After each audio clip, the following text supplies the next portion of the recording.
day of this first Sunday of 2019, but we want to establish some things. We want to set some things in order so that we are able to build a great cake, if you will. You guys ate a lot of great cakes during Christmas, a lot of different things like that. And, the bakers were there. They were in the kitchen. They were at the island, and they had their ingredients set out. They had the eggs, the milk, maybe the cream, the butter, maybe a pinch of salt. Anybody know what a pinch of salt is? Maybe a pinch, maybe some nutmeg, allspice, depending on what you were making and all of that, your flour. But you had everything that you thought you need. You had it set out because you wanted to set something in motion. You were going to bake, and you wanted to make sure that all the ingredients were there, that nothing was left out, that when you got ready to add something, you oh my goodness, I don't have that. You didn't want to do like they used to do on the Cosby Show I used to watch. They had an episode where Claire was baking or cooking, and she got to this ingredient, and she says, oh my goodness, can you go out and get this from the store? Right in the middle of what she was making, he had to get his coat, get his hat, make the truck to the store, come back to finally say, oh, but did you get it? And so it was not that type of unpreparedness. And so we don't want to be unprepared in 2019. We want to go forward with great planning, great vision, and great vigor. I want to say this. So we are establishing some things today, so it'll be a little different. We have some decrees that we want to make today.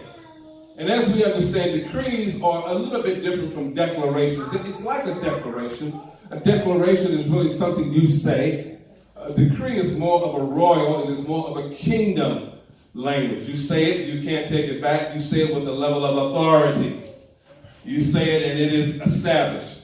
And so we want to move in that very carefully, very methodically, and hear the voice of the Lord in what he has given us today. And so in Job 22 and 28 is where we want to start. Job 22 and 28 in still, here comes the grace.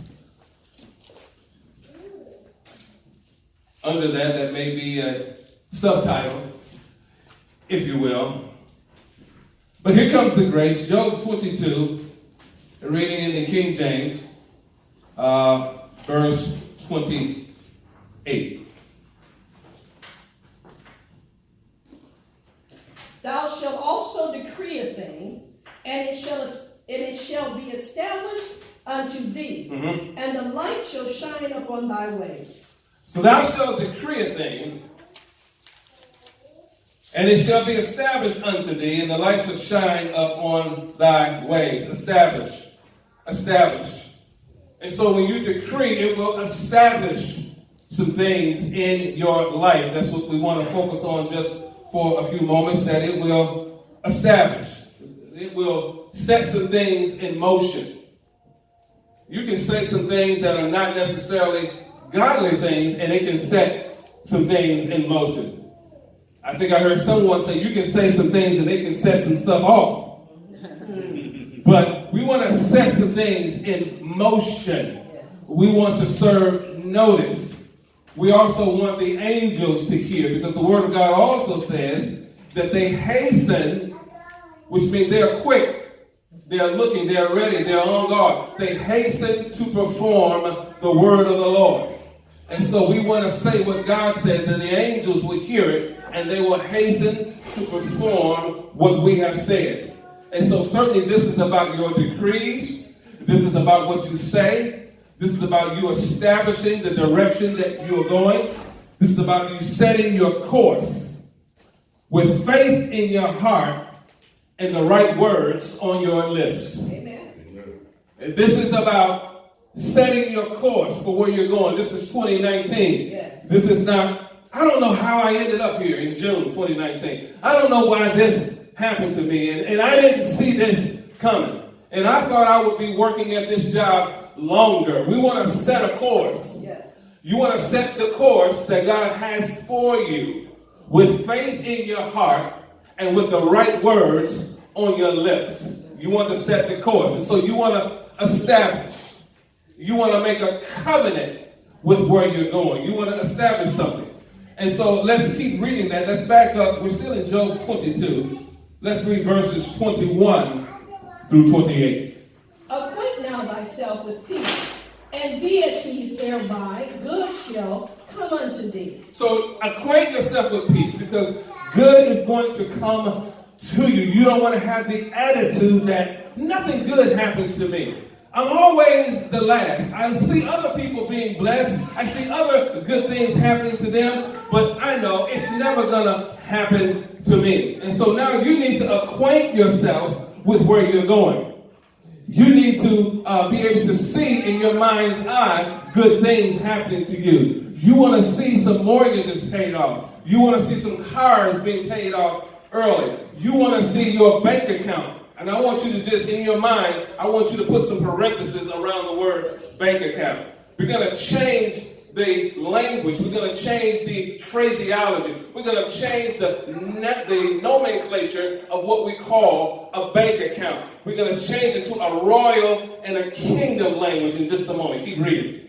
Receive, I pray thee, the law from his mouth, and lay up his words in thine heart. Mm-hmm. If thou return to the Almighty, thou shalt be built up. Thou shalt put away iniquity far from thy tabernacle. So wait. If you return to God, if you put off the wrong stuff, the unrighteous stuff that happened in 2018, and you return, you say, that's not going to be a part of my life anymore. Hello?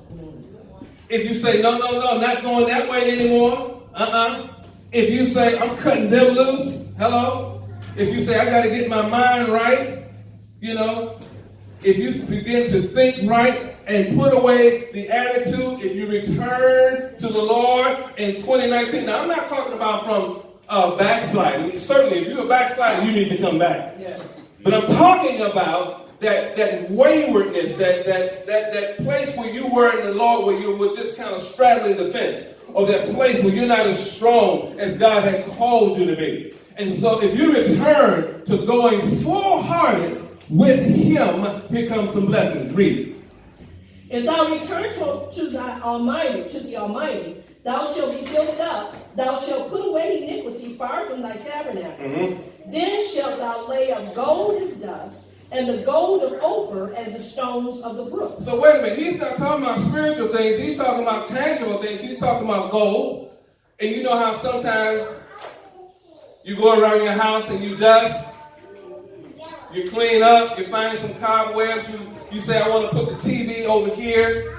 Well, not it's kind of flat screen. But anyway, if you can just kind of go with me. You got it on a stand, and it's over in this corner, and you want to rearrange this a new year. You want to put it over here. You may see some dust balls back there. Well, the Lord says, if you would return to him, that the gold, your treasure that you have, it will be as plentiful as dust. Come on now. Amen. You say, I wish I had a dusty house. Come on, read. Yea, the Almighty shall be thy defense, and thou shalt have plenty of silver. For then shalt thou have thy delight in the Almighty, mm-hmm. and shalt lift up thy face unto God. Thou shalt make thy prayer unto him, and he shall hear thee, and thou shalt pay thy vows. Thou shalt also decree a thing. And so it says also, and so it talked about all those blessings, those places where you're going, and then it finally says, also you shall decree a thing, and it shall be established unto you. And so it is with the other things. It's not just separated and alone, and that's good by itself. But it's saying, in addition, when you return to the Lord, here is what's going to happen to you when you're wholehearted toward him, when you put away iniquity and righteousness becomes your first name. Yes. Amen. Amen. And so today we're talking about, here comes the grace. We're talking about that we need to establish our course. We need to GPS where we're going. Yes. Some people use Apple, some people use Google, some people argue that one is better than the other, and this one will get you lost, and so forth and so on. But if you use the word of the Lord, and if you hear his voice in your ears and in your spirit, you will be able to set the right course of where you're going this year, this ministry, and you as an individual. You don't need to be lost. You don't need to be rendering. Yes. You don't need to be, it's just spinning. Okay, I'm just waiting. It's just, okay, I'm trying to pick up the signal. I'm trying to pick up the signal. No, this year is going to be a true year for you. Say that with me. This year is going to be a true year for me. The other year is gone. And I've said bye-bye to it. Yes. So you need to establish where you're going in 2019. And so that you will say what will come to pass. You're going to say what comes to pass. Stuff ain't going to just sneak up on you. When you get the check in the mail, you're going to say, but I was expecting that. Now, I may not have known who it was coming from, but I know money was coming toward me. Yes. When they call you in the office and say, well, we want to give you a few more responsibilities, and we've been kind of watching your performance. You're like, I knew that was coming. I knew that was coming. I knew that was coming. So favor is going to find you in 2019. Say that. Favor is going to find me in 2019. Now just lift your hands and say, I'm not hard to find. I'm not hard to find. It's going to find you. And so we're moving forward with that to understand some things. And so with that, we're going to change something also in this ministry in terms of the blessing, in terms of how we're blessed. And so we've had a journey. We've changed the ministry. We've had a 5-year anniversary. We're doing some things in Africa. We have some goals to plant a Bible college, to go back, to pick up the fruit that remains, and do some teaching, do some more deliverance, and love the people, and just move forward in many things. We're doing discipleship training, just a lot of things. But here is what I want you to understand. In 2018, 2017, we had this thing, I'm going to call it this thing, that we did that was part of the offering, where at the end of the month, that each family would give. And it was an appeal for our, what we would call, emergency fund. It was called our emergency fund. So when the church would have emergencies, they would have some funding, and so they could take care of emergencies. Now, there was some wisdom with that, and that's good. But we want to move to a different level. Everyone say different level. We want to move to a different level with that. And so we want to move to the mentality of not bank account. Remember, in your mind, you have some parentheses around a word called bank account. We want to try to substitute a different word in this ministry for bank account. And we're going to call it the treasury of God. Say that, treasury of God. Treasury of God. We're going to call it the treasury of God. Now, just the fact when you say treasury, it sounds like you got some money. Let me go into my treasury. Oh, excuse me. But when you say, let me go into my bank account, it's like, well, we don't know. We don't know. Savings account, well, we don't know. But when you say, well, let me give you a call back, I need to check with the treasury, and we'll see what we can do. And so really, when you say you're going to check with the treasury and see what we can do, it's see if you want to appropriate some funds for that. It's not that you don't have it. It's just that, do I want to appropriate some funds for that? There are people that say, I don't have any money. They're not really saying they don't have any money. They're saying they don't have any funds that they can appropriate to your request. That's what they're really saying. Because they have pockets, right? And they have envelopes, and they have an account, and your name may not be on it. And so therefore, I cannot really appropriate anything to your request. Because I got funding for this, and I have funding for this. Oh, no, this is the vacation right here. Can't mess with that. It's kind of like in the movie, The Grinch That Stole Christmas. He had an invitation to go down to Whoville, and he was wondering if he should do it. He was talking with himself, and he said, oh no, he was looking up at the ceiling, dinner with myself, no, can't cancel that again, no, I'm gonna load, no. So, but anyway, you understand.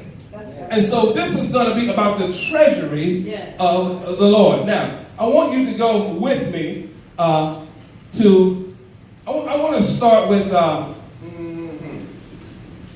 Let me let you wait. I've set up the anticipation.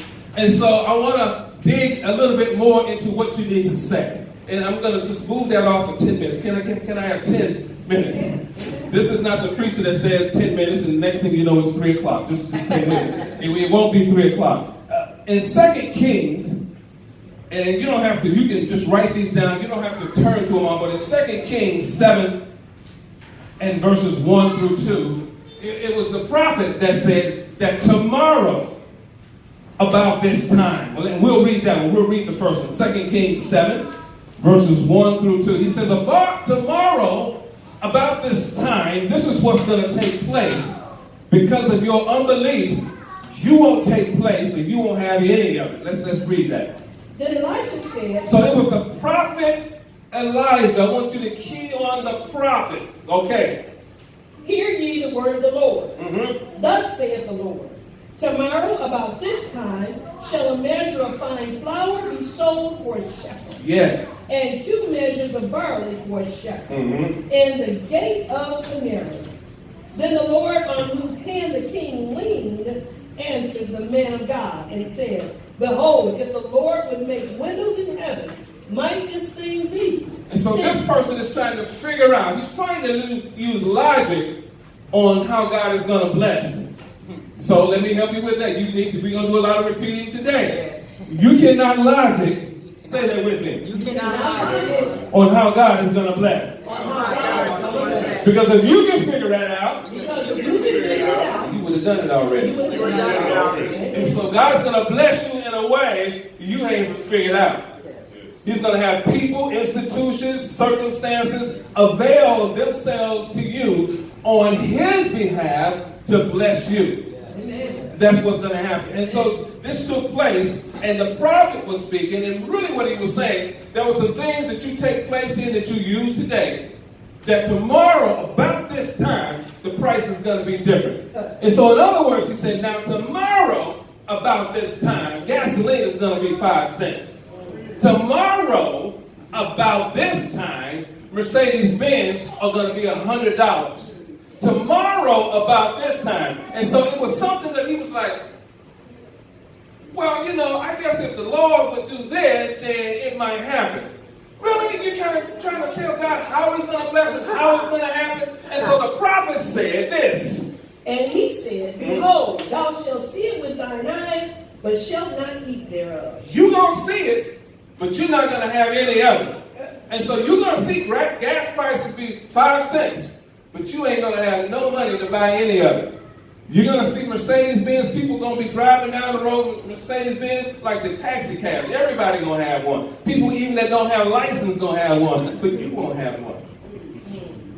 And he was saying that because he did not believe. So in 2019, we don't want to go into that year with not believing God with anything he tells us. Amen. And particularly the prophet. Amen. Now, in 2 Chronicles 20 and 20, 2 Chronicles 20 and 20, we know this because we repeat it. It says, they got up early in the morning and they went into the wilderness of Tekoa. And as they went, Jehoshaphat stood and said, hear me, O Israel, and then you inhabitants of Judea. Huh? O Judah and the inhabitants of Jerusalem. O you inhabitants of Jerusalem, but hear me, O Judah. Does that get okay? If you believe in the Lord your God, he said this is what's going to happen. You'll be established. And we talked about being established, being set on the right course, being planted, being with the covenant. He says, but if you believe in his prophets, that's where you're going to have success. And so the prophet of the Lord spoke, he didn't believe it, and so he didn't partake of any of it. And so what I'm telling you today is today I'm your prophet. I'm telling you where we're going. Amen. I'm telling you where we're going. I'm telling you what the course is. And so in Mark 11:14, it says this. And Jesus answered and said unto it, no man eat fruit of it anymore hereafter.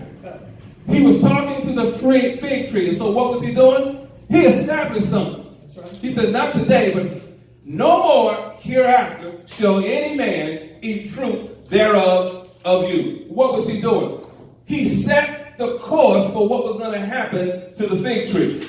There's some things in your life that you just need to take a look at it, hear God's voice, and you need to set the course on it. Amen. You say, this is the last time. Yes. This won't happen anymore. Yes. I won't be dealing with this anymore. This is going to change now in my favor. You won't vex me anymore. This situation is being kicked out of my house, out of my environment. You need to decree some things, and you need to remember, we don't wrestle against what? Flesh and blood people. But it's against what? Principalities, powers, wickedness, of darkness. And so there's some spirits that you need to speak to because they've been wreaking havoc. They've been around you. They've been walking with you. They've been trying to hold your hand and to keep you in a place occupied by the enemy. You need to shake that off and make the devil take that back. Yes. That's what you need to do. And so you need to say what God is saying. Jesus has established that what you say matters. Jesus established. He says what you say matters. He says because your life and your death is in the power of what? What you say. That's right. And so he said, I can't be mad at nobody but myself. Your life and your death is in the power of what you say. And also in Matthew 11:23, Jesus says this. He says, say to this mountain. You got any mountains? He says, say to this mountain. He says, if you have faith. Now I want to see, everybody got faith? Amen. You use your faith. If you have faith the size of a mustard seed, you can say to this mountain, be cast into the sea. Which is to say, you need to get away from me and you need to go over there. And by faith, it can take place. Or you're going to use your faith in 2019. Amen. Okay, now I'm listening. Yes, yes. Now I'm going to look. Now I'm going to look. Yes.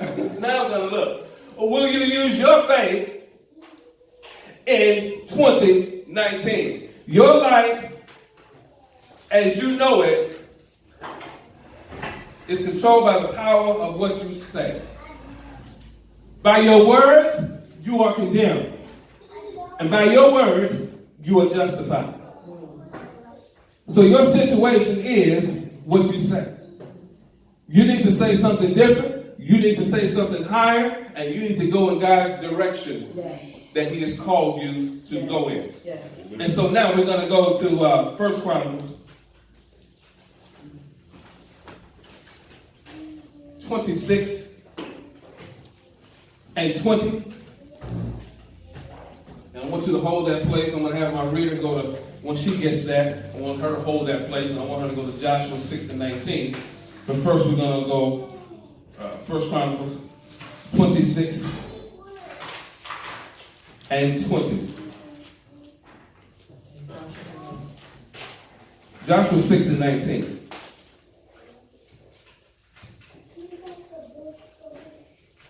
Amen.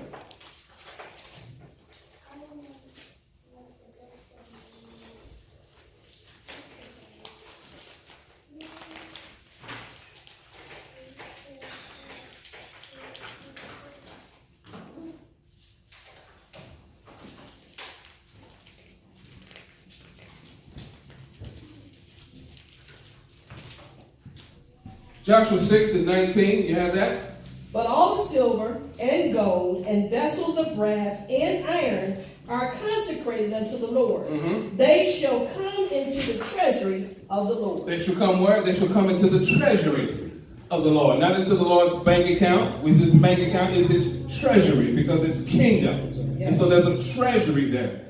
There are no small coins, but there are big coins. I didn't say big coins, but I said big coins. Amen. There's silver, there's gold, there's platinum, there's diamonds, there's rubies, there's emeralds, there's jade, there's you name it, you name it, and you name it.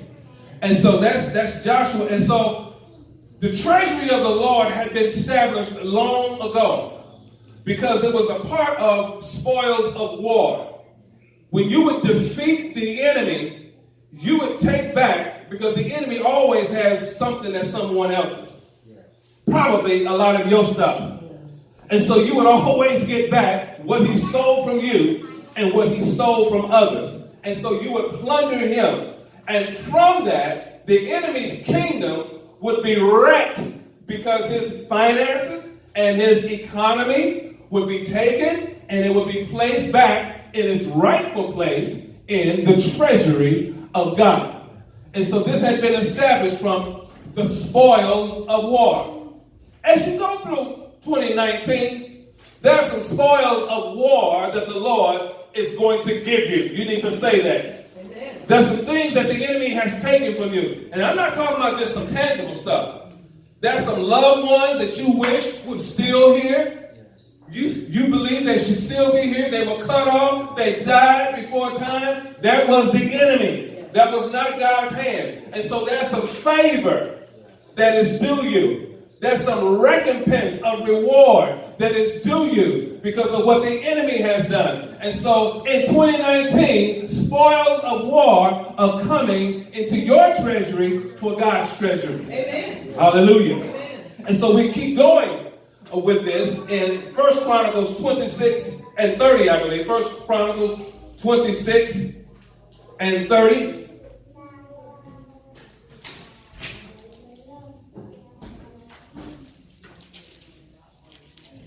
And the Hebronites, Hashbiah, and his brethren, men of valor, 1,700 were officers among them of Israel on the side Jordan westward, in all the business of the Lord, and in the service of the king. In all the business of the Lord. His business was his treasury. And so God has officials. He has people that were set to keep the funds for the temple, for the restoration of the temple, and also for the work of the ministry. Now, we're still in 1 Chronicles. Shall I go to 26? Yes. 26. Yes. Shalamoth and his relatives were in charge of the treasuries containing the gifts that the king David, the family leaders, and the generals and the captains and other officers of the army had dedicated to the Lord. Yes. These men dedicated some of the plunder they had gained in battle to maintain the house of the Lord. To maintain the house of the Lord, they dedicated what? Plunder. What's the plunder? The plunder is what they got from the enemy. Well, what was the enemy doing with it? Someone said he's a thief. He's a thief. He's a thief. That's what he was doing with it. He was thievery. Thievery was going on. And so they went and got it, but there had to be a victory, and so there had to be a battle, and that was the only way that you could get it back. Are you ready to fight in 2019?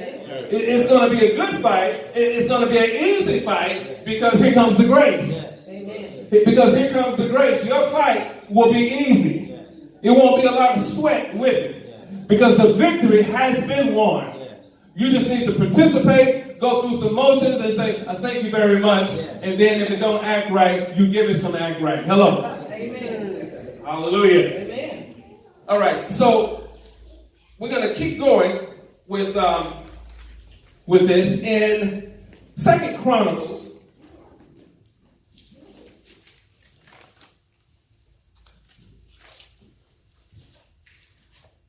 (31).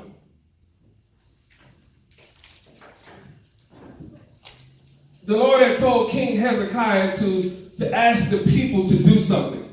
And it was for the restoration of the temple. It was for the work of the ministry, which is much. It was for the Levites. I want you to start 2 Chronicles 31. Start at verse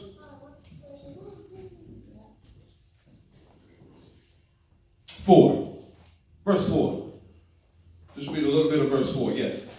Moreover, he commanded the people that dwelt in Jerusalem to give the portion of the priests and the Levites, that they might be encouraged in the law of the Lord. So he told them to give to them so that they might be encouraged in the work of the Lord.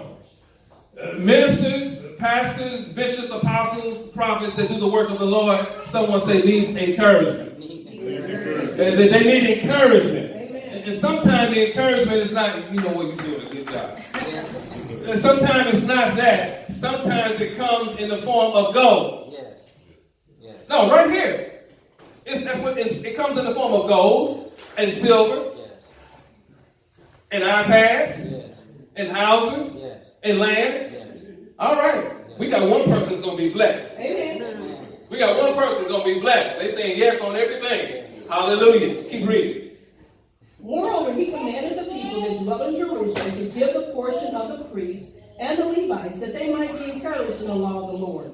And as soon as the commandment came abroad, the children of Israel brought in abundance, the first fruits of corn, wine, and oil, and honey. So they didn't bring in a little, they brought in a lot. I'm going to say it again. Y'all thought I said save a lot. Okay, say it one more time. They didn't bring in a little, they brought in a lot. They brought in much. Okay, this is going somewhere. They brought in a lot. Keep reading. And all of the increase of the field and the tithe of all things they brought in abundantly. And so they brought in a tithe of all things, but they brought in other stuff also that was not part of the tithe. They start doing ridiculous giving. And when you do ridiculous giving, here comes the grace. I'm telling you, you better get ready for it. When you do ridiculous giving, here comes the grace. Keep reading. And concerning the children of Israel and Judah, that dwelt in the cities of Judah, they also brought in the tithe of oxen and sheep, and the tithe of holy things, which were consecrated unto the Lord, their God, and laid them by heaps. They laid them by heaps. Wait, stop. Heaps is a lot. Your mom ever told you you're in a heap of trouble? Oh, yeah. Now, maybe down south, men may not say that. I mean, you in a heap of trouble. So you know right there, you ain't in just a little trouble. Yes, sir. Yes, sir. You right there, you like, ugh. You start crying right away. No, don't start crying now. You still gonna get it. Because you in a heap of trouble. And so you know you're in a lot of trouble. You in trouble for what you did. You in trouble for what she found out you did. You thought she forgot. And she was saving it up. You in a heap of trouble. Yes. So they gave so much that they were in heaps. And another word for heaps is piles. It was piles of giving. In other words, there were heaps of giving. And it was going into what? The treasury of the Lord. Keep reading. And in the third month, they began to lay the foundation of the heaps and finished them in the seventh month. So wait a minute. They was given in March, that's the third month. April, May, June, after the 4th of July, and after they bought all the fireworks and their money went up in smoke, they were still giving. They gave from March until July. And they started with a heap, and the heaps kept getting bigger. Bigger, bigger, and bigger heaps. Keep reading. And when Hezekiah and the princes came and saw the heaps, they blessed the Lord and his people Israel. Then Hezekiah questioned with the priests and the Levites concerning the heaps. And Azariah, the chief priest of the house of Zadok, answered him and said, since the people began to bring the offerings into the house of the Lord. Wait, since they began to bring these offerings into the house of the Lord, into his treasury. Wait a minute, keep going. We have had enough to eat. Wait, we've had enough to eat. Wait, so we've had enough to eat. We've had enough to do and to function in ministry as we will. We've had enough since they began to bring. Keep reading. And have left plenty. Wait, so this is the leftover. Keep reading. For the Lord hath blessed his people, and that which is left is the great store. That which is left, the heap was what was left. Is this great store. Listen, this is what I want to take.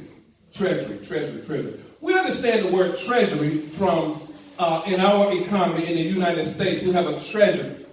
We have the Treasury Department. The Treasury Department. Now, I want to read for you what the Treasury Department is responsible for. Some of you may know, like myself, if you've ever owed income taxes, when you pay the check, you make it payable to the Treasury Department. That's where your check goes. It goes to the Treasury Department. Now, if you put IRS, I'm told that they'll still cash it. But if you should make the check payable to the Treasury Department. And so the U.S. Treasury Department, it is part of the steward of U.S. economy and financial systems in the United States. It is responsible, you're going to love this, for promoting economic prosperity and ensuring the financial security of the United States. I'll read that one more time. You can get this down and you'll know it. The U.S. Treasury Department is responsible for promoting economic prosperity. It's responsible for promoting economic prosperity. Amen. There's economics in the Treasury to promote economic prosperity. Where? In the United States. That becomes its strength. Now, there's a military strength, right? But if you don't have no treasury, your military strength is going to go down. You can have treasury strength, but if you don't have a military, you can't keep it. Amen. And so it's responsible for promoting economic prosperity, and it will ensure, everybody say ensure, financial security of the United States. The treasury of the Lord will help to ensure your financial security. You said, well, how's he going to do that if I'm putting all my money in church? If you put in his treasury, he'll put in your treasury.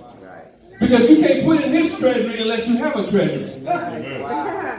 Hello? Amen. Hello? Amen. He's going to help you with that. And so you got to begin to move by faith. So you got to move from, let me get this $20 to let me put this 50 in. Amen. See, I just insulted somebody.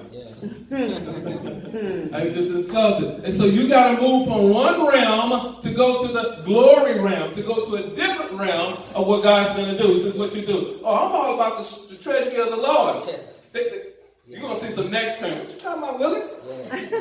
The treasury of God.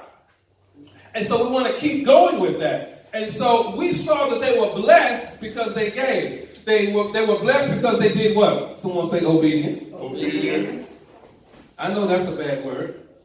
And so they were blessed because they gave. They were blessed because in the manner that they gave. And they gave so much that the function of the temple was still moving and there were still heaps. Amen. So if something came up that they decided that they wanted to do with regard to land or with regard to military, someone say they could. They could. Because they had heaps. And so the last Sunday in the month where we normally give, I believe it's $10 per person, per family, as part of our emergency fund, that's going to be our heap Sunday. That's going to be our heap Sunday. We're going to bring our best to God for the treasury of the Lord. Look, I'm telling you, you do that by faith, and you start having a swag and an attitude that I'm placing this into the treasury of the Lord, your hand won't be able to hit the plate fast enough before someone's giving to you. Amen. And so we're changing that from the emergency fund because we're going to have heaps. So if an emergency comes, we won't just deplete the emergency fund, we'll still have heaps. We will still have piles. And so that's part of what I wanted to establish today as relates to where are we going in 2019. Well, we're going in a place where we're going to establish some things. We're going to set our course with the faith in our heart and the right words on our lips with regard to receiving this grace that's coming, being a candidate for it, because you can make yourself more of a candidate for his grace by some things that you do.